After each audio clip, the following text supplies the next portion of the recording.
It's Saturday the 14th of April 2014 and I'm here in Highworth, a small market town in Wiltshire. The Christians of this town are making the most of the Easter celebrations today by walking together through the main streets of the town and holding an open service in the town square. Around 150 people gathered here today to publicly commemorate the death of Jesus. I asked Phil Baker of Highworth Community Church why the churches of Highworth were doing this.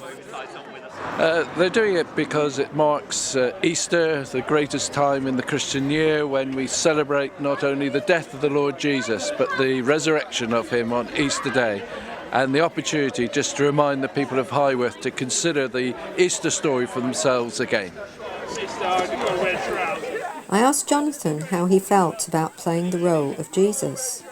That's a very good question. It feels like an interesting experience.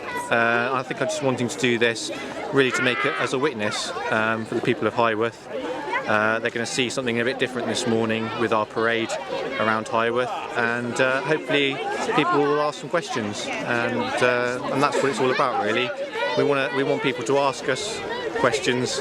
We want them to experience the love that we know in Jesus Christ.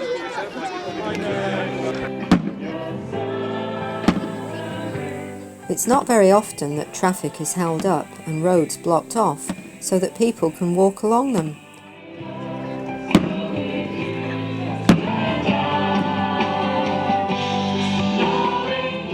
The police were very helpful in guiding and protecting the crowd. Most of the drivers, although inconvenienced for a while, were patient and cooperative.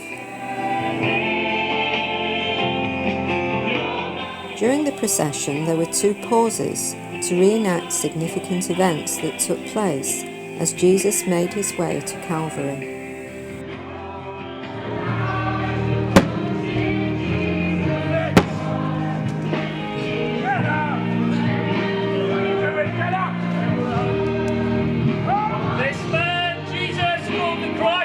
Has been charged with disturbing the peace. He opposes payment of taxes to Caesar and claims to be a king. The chief priests have charged him with inciting the people to rebellion. He is to be executed under order of Pontius Pilate, governor of Palestine, in accordance with the people's wishes.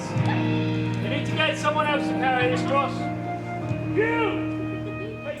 A poignant moment when Jesus can go no further and Simon of Cyrene is called upon to carry the cross for him.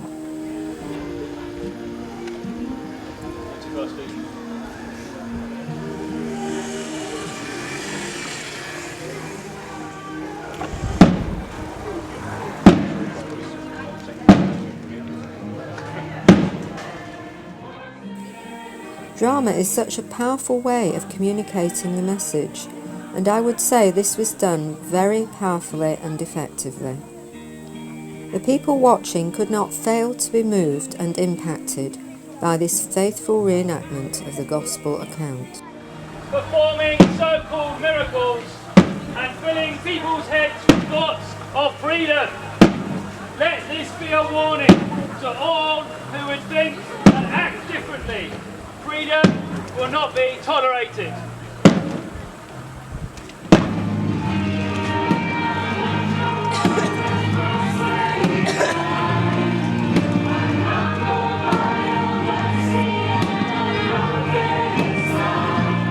The ideal place to gather in Highworth is the podium in the market square. Here the crowd heard scriptures read and sang songs.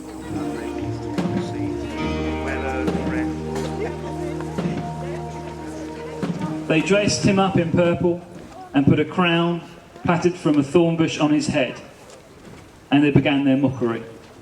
"Bravo, King of the Jews!" They banged on his head with a club, spit on him, and knelt down in mock worship. After they'd had their fun, they took off the purple cape and put his own clothes back on him. Then they marched out to nail him to the cross. The soldiers brought Jesus to Golgotha, meaning Skull Hill. They offered him a mild painkiller. wine mixed with myrrh, but he wouldn't take it. And they nailed him to the cross. They divided up his clothes and threw dice to see who would get them. They nailed him up at 9 o'clock in the morning. The charge against him, the King of the Jews, was printed on a poster. Along with him, they crucified two criminals, one to his right and the other to his left. People passing by along the road jeered, shaking their heads in mock lament. You bragged about that you could tear down the temple and then rebuild it in 3 days. So, show us your stuff. Save yourself. If you're really God's son, come down from that cross. The high priests, along with the religion scholars, were right there mixing up with the rest of them, having a great time poking fun at him. He saved others, but he couldn't save himself. Messiah is he. King of Israel? Then let him climb down from that cross. We'll all become believers then.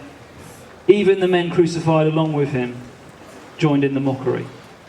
At noon, the sky became extremely dark. The darkness lasted 3 hours.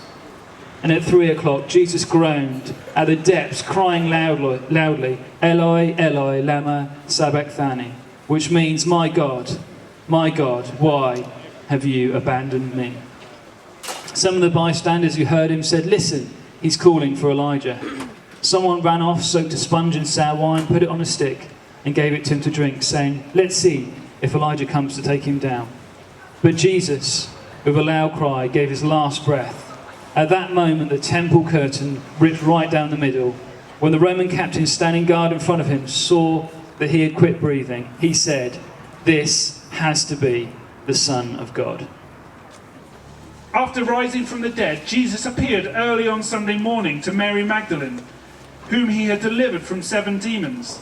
She went to his former companion, now weeping and carrying on, and told them. When they heard her report that she had seen him alive and well, they didn't believe her. Later he appeared, but in a different form, to 2 of them out walking in the countryside. They went back and told the rest, but they weren't believed either. And still later, as the 11 were eating supper, he appeared to them and took them to task most severely for their stubborn unbelief, refusing to believe those who had seen him raised up. And then he said, go into the world, go everywhere and announce the message of God's good news to one and all. Whoever believes and is baptized is saved. Whoever refuses to believe is damned. These are some of the signs that will accompany believers. They will throw out demons in my name. They will speak in new tongues. They will take snakes in their hands and they will drink poison and not be hurt.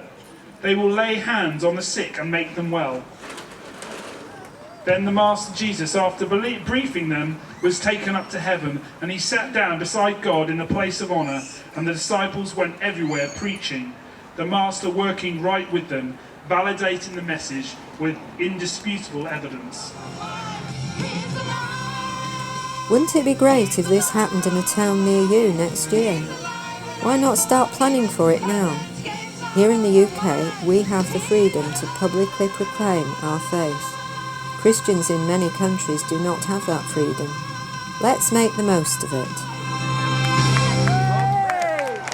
This is Sheila White for PDT Media.